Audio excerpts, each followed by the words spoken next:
It's Columbus Park. Tell right now, this is middle of May, end of May, Memorial Day weekend. It's a little warmer. Great place to chill.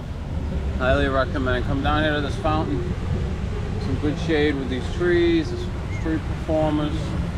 They'll have little concerts and stuff out there. That open space close to the water. We were just out at Long Wharf. Amazing.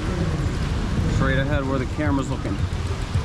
Past the T sign, you go right out to Long Wharf. It's a big flagpole. Boats. Chilling out. Having a good time, relaxing, you know?